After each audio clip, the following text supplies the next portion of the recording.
Hi, my name is Caitlyn. I'm an ACE UCAT teacher, and today I want to see if you're losing some free, easy marks in UCAT decision making. Do you know the logical words at least, some, and not all? There's very subtle differences between the three that you might not have thought about. So let's go through it. At least one. When in a group of 100 people, at least one means between 1 to 100. That means everything except 0. Whereas, think about not all. If I say not all of these 100 people, I mean only from 1 to 99, not 100 and not 0. Then what's the difference between some? Some means something that is more than 1 but less than all. So therefore it can't be 1, it's the number of people from 2 to 99. Other people can say it as a part of 100 or not all of it. A couple of other extra ones I'll add in there. Either means either A or B, but remember this, not both of them. Another thing, most. Most means more than 50%, but most importantly, not all. The same thing with a few. Few means less than 50%, but not none. So remember these tips when you're doing your UCAT decision making, and I've got a practice question here for you to practice it right now. In ACE's UCAT class, there is at least one student wearing a blue sweater. Some students are wearing yellow sweaters. Most students wear hats. Students can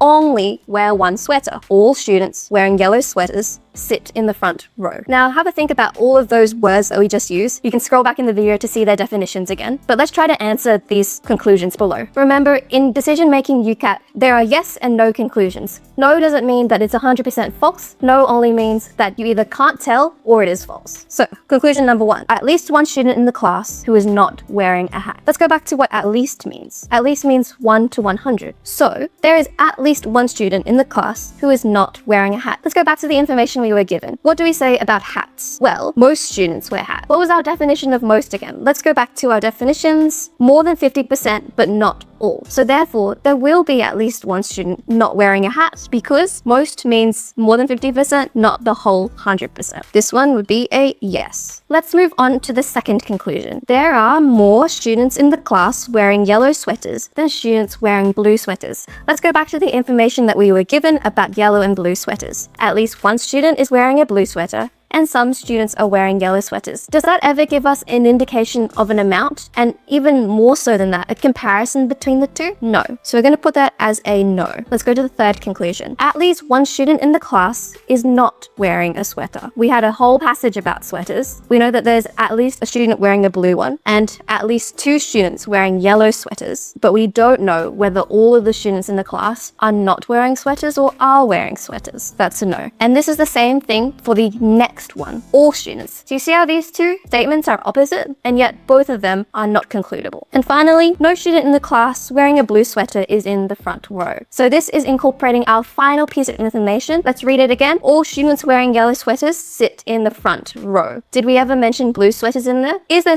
a scenario in your head that you can think of where all the students are sitting in the front row? They have yellow sweaters, but there is one blue student there. If you can think of that scenario, that means this is a no conclusion. If you have any more questions about using logic words, you have to come to ACE's UCAT classes and learn a bit more about them.